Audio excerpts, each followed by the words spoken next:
Ассаламу алейкум, бағбандар жамааты, саламатсыздарбы? Туғандар, мына жақшыдан бақ қалат дейді, жамандан дақ қалат дегенде, мына Отсадырда, сол Мәмәжан айылында Абибилля Ажы деген бір ақсақал әкебіз бар. Мына сол кишинин бағындабыз. Мына қарап тұрула, туғандар. Эми бұны көріп, сол көзің сүйінөт да. Мына көзіңдің қуаты жетпеги чейин. Мына шунун ичи полный бак да. Карасаңыздар, якка чейин. Бұл жерде Абибилля аке сол мына эски алмалары бар екен. Бұрынғы алмалары. Аларды да жоғотпой. Алардан да түшім алып атат екен. Мына жақта болса баткен гилес, қоқон гилес. Азыркы аты баткен гилес бар екен. Мына уже түшімге кирген дейді. 8 жыл, 9 жылдық дарақтар екен. Мына өте тура обрезка қылып, сонын қылып қарап атыптыр. Сөз жоқ. Мына ушул жерден гилесінен қанша түшім алғанын білбейм. Мына сливасы жөнінде айтып берді, 200 тонна слива алыптыр да былтыр. Баяғы Қарасуға кетіп атқан жолдың бойына, 2 жолдың бойына елдер daha көрсін, шуны үйренсін деп отырғызған екен. 2006 отырғызған бағынан 2016 деді. Сол бағынан азыр 200 тонна. Сол жерде 2000 түп бар екен, 2000 түптен 200 тонна слива алдық дейді. Мына Отсадырлық туғандарым, бардыңыздарды туғандарына гилес, баткен гилес, слива отырғызғаны чакырамын. Ең жақшы болады бізде. Туғандарым, мына Фурқаттан баштап тиге Жалабатқа чиіп кеткен ана қызылға чейин туғандар біз Анжелино, Стенлей, анан Венгерка деген слива отырғызайлы. Анан Кордия, Бигоро Бурлат, Самит, Лапенс деген сорттары бар. Регина деген сорттары бар, баткен гилестин. Ошону алып отырғызайлы. Туғандар, бағбанчылықты жасағыңыздар. Мына азыр, туғандар, мына ушундай, ошо Абибилля Ажы акебиздикиндей жерлер, силерде деле турат, бирок эмне бош турат да, мына караңыздар. Мына, бул высокорослый сливалар. Мынаны карап турула. Мына экөөнүн ортолугу 4 метр, 1, 2, 3, 4 метр. Мына сливанын ортосы дагы 1, 2, 3, 4 метр екен да. 4-кө 4 кылып туруп слива отургузуп салыптыр. Мына быйыл түшүмгө кирди дейт, мына ушул бактарын. Мына азыр жаз келди. Мына аз калды, жаз келет. Жерлерди айдаткыла, даярдагыла. Россиядан балдарыңар канчалаган акчаларды жөнөтүп атат. Ошол акчаларды эмне кылып атасыздар? Ошол барып эле чайканага отуруп, бир отурустарга катышып, дагы бир тойлорго барып, жок кылып атасыздар. Эртеге балдарыңыздар келсе эмне деп жооп бересиңер? Ата, мен сага ушунча жылдан бери акча жөнөтөмүн. Айнанайын атеке. Мына үйгө келдик, мен балдарым да чоңойду, балдарым менен отуруп, нерде мынтип бирдеме жейил десек огород бошко ата. Мына ушул жерде 10 сотик, 5 сотик, 20 сотик огородко сиз дагы бирөөлөрдүн атасына окшоп эмне себептен бак кылып койбодуңуз деген суроого кантип жооп беребиз биз? Ошону ойлонушубуз керек. Мына карагыла, мына отургузуп койду, быйыл түшүмгө кирди дейт. Ар биринен 10 килограммдан алдык дейт. Эми элестеткиле, мына жерде 1, 2, 3, 4, 5, 6, 7, 8 бир ятында эле 50. Мына 50. 50-нү көбөйткүлө 10 килограмм 500. 1, 2, 3, 4, 5, 6, 7, 8, 9, 10, 11, 12, 13, 14, 15 ряд екен. Ушул 15-ті 500-ді 15-ке көбөйтүп койгула. Бул мына 3-4-жыл кылы түшүм экен. бул мындан бияка дагы канча жашап берет, канча түшүм берет силерге. Ушунун бардыгын сатып, кургатып, хак кылып сатып, бар жокту жазсак болот. Мына бизде эле ушундай эле эки кол, эки бут бардыгына андай эле ушундай бардык элдердикиндей эле биздики деле эч кандай ашыкчабыз жок. Мына ушуну отургузса болбойбу? Болот, обязательно болот. Жасаш керек ошонун бардыгын. Мына жумушту жасап коюп, абилакабыз кыткырып коюп турат. Себеби дегенде жүзү жарык, балдардын астында дагы, неберелердин астында, коомдун астында. Себеби дегенде мээнетти кылып, ишти кылып койгон. Качанча жер көз болуп, ошондой эркек болуп жашайбыз. Жасайлы биз деле бардыгыбыз туугандар. Ассаламу алейкум. Абилака. Мына ылдыйдакы бакты качан эккенсиз? 4 жыл болду. 4 жыл болду. Быйыл түшүмгө кирди дедиңиз, э? Быйыл түшүмгө кирди. Неме чорный силва тез эле кирет экен түшүмгө. Онусу бул баягы жапайы түрүнөн да чорный слива. Чорный слива? Кандай сонун болот экен кагы? Кагы өтө сонун болот экен. Калың. Калың. Почти немеден 10 килограммдан 3,5 килограмм как чыгат экен. Азыр кактын баасы азыр базарда 150 сом болуп атат да. 150 сом бол эң арзаны. Эң арзан. 200дөн жогору. 200дөн жогору.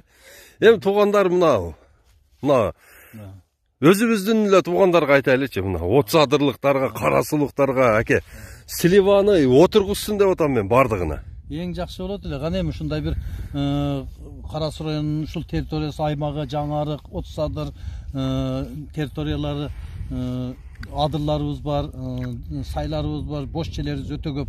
Эгерде жалпы сплошной слива кыла турган болсок, бул сливанын потребности өтө жогору. Мен мына жолдун боюндагы мисалы 200 тонна чыккан сливаны Россияга ташып кетебиз деп туруп, уже март айынан тартып өчүрөт. Тартышат келип ал мага саат дейт. Ана. Потребность чоң да. Өтө чоң, э? Кетет полностью бар. Мына.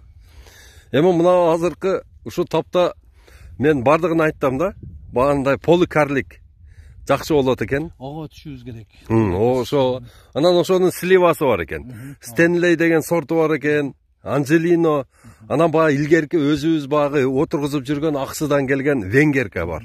Сиздики жапайы эмес, сиздики венгерка. Венгерка сорту дүйнө жүзүндө эң баалуу сорттордун бири болуп эсептелет да. Бунун кагы сонун болот. А баягы Стенлей, венгерка булар жештүү, сладкий да, сладкий сорт. Бунун компот чыгат, будан жемдери сонун болот. Эми кыскасы бул багбанчылыкты кылган адам кам болбойт да.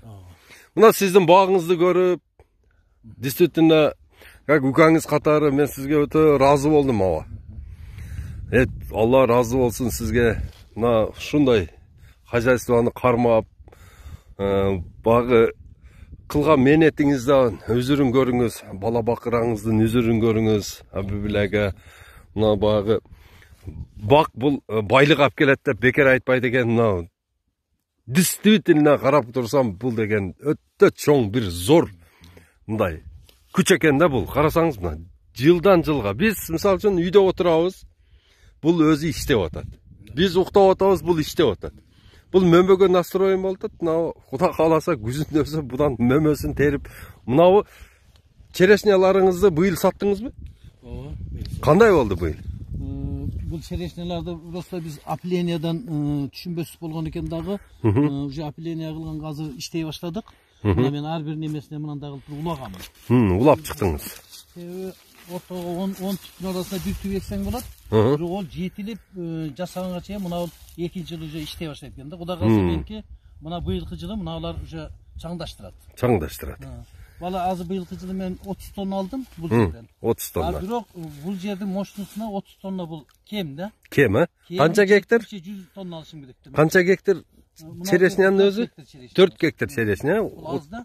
Эми Кудай кааласа ушун опыленияны азыр научный баягы балдардан үйрөнүп, неме агрономдордон үйрөнүп туруп, аз окшо иштеп атабыз. Ар бир түпкө улап койгонмун. Баягы немеден Siz bağınızdan özünden эле жылга 20 миллион сом пайда көрөт экенсиз, э? Жок, действительно, мисалы көп ошого мен таң калат да, мен убагында ушундай, мына мисалы мына жолдун боюндагыдан мен 300 тонна слива аламын, кеми 6 миллион алышым керек десем, адамдар күлгөн да, каяктан айтасың. Адесин азыр эгип койдум, азыр 200 тонна, 250 тоннага чыгып калды. Ана. 20 сом, 22 сом, 25 сомдон оптом. терип де отурбаймын. Клиенттер келет, өздөрү упаковка алып келет, мага тараздан өткөрүп акчаны санап берет. Ана. 4 миллион 5 миллион акча колума түшүп турат. Ана. Мына быйыл мына башканы айтпайм. Мындан сырткары эми мына алма, мына чоң дарактар. Чоң дарактар. 18 жыл болуп калды. 18 жыл болду. 18 жыл болуп калды. Биринчи учурда эккенде ушу жолдун боюна ээп койгондо адамдар күлүшкөн. Жолдун боюна дарак ээп койдуң деп. Анан атам айткан эле, ушу жолдун боюна ээп коёбер, чымчык консо дагы пайдасы тиет, өткөн кеткен жеси дагы пайдасы тиет.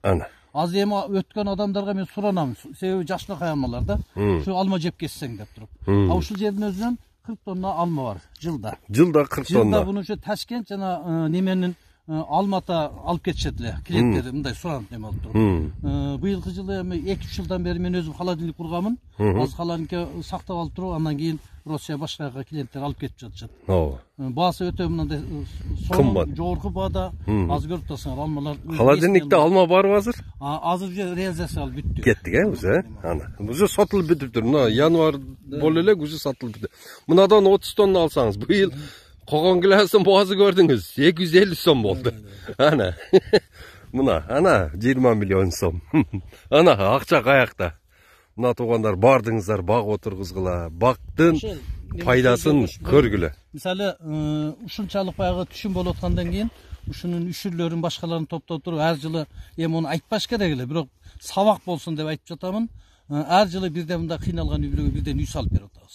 Алла разы болсун. Башкасын калган жасаган коомчулукка мындай жасаган иштерди айтпайлы. Болду, Алла разы болсун. Бир эле ошонуңузду эле чоң өрнөк болот бизге. Эми кечээ жылы көрдүңөр, анау бир 2 километр жердин жолдорду балдар салып коюшту. Ал сырттан келбейт да, өзүбүздө бар. Өзүбүзүңүздө бар нерсе.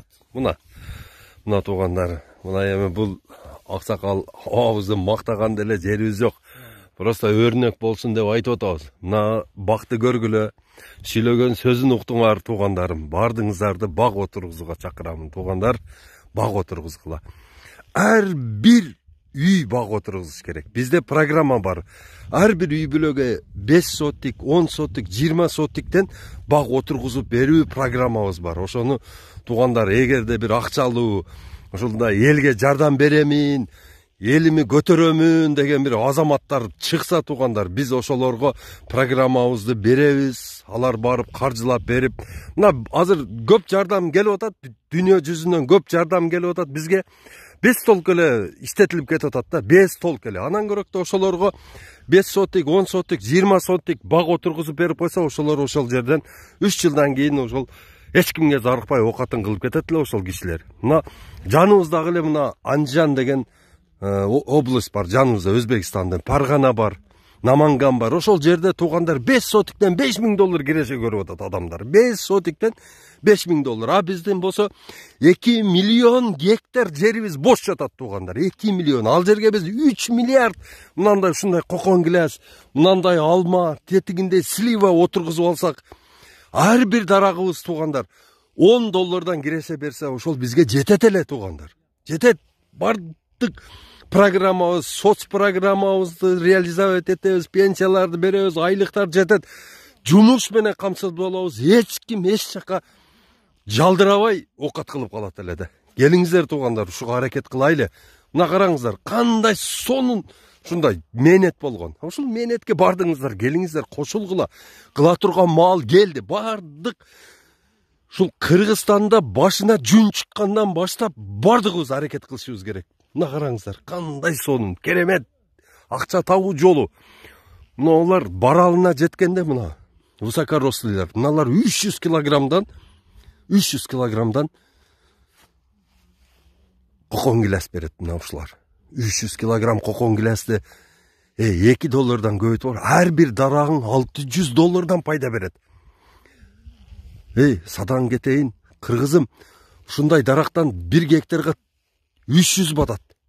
Бул деген 18.000 доллар, 18.000 доллар. А кичинекей карликовый алмадан 1 гектарга 1700 батат. Ар бир алма, эң бербеди дегенде 40 килограммдан түшүм берет. 40 килограммдан. 50 центтен сатпайсың ошону. 20 доллар болот. Ар бир дарагың. Ошону 1700ге көбөйтүп кой. 34.000 доллар болот. Болбоду дегенде. 10 миң эле доллар эсептеп коелу. 1 гектарына. Азыр канча бардыгыбызда кайрак жер бар. Ошо кайрак жердин ээлери биригип суу чыгарышыбыз керек. Бак отургузушубуз керек. Биздин эң негизги ишибиз ушул. Кыргызстанда багбанчылыкты колго алып туруп, тез аранын ичинде өнүгүп кетсек болот. Ушуну айтайын деген туугандар. Көңүл булганыңыздарга чоң рахмат.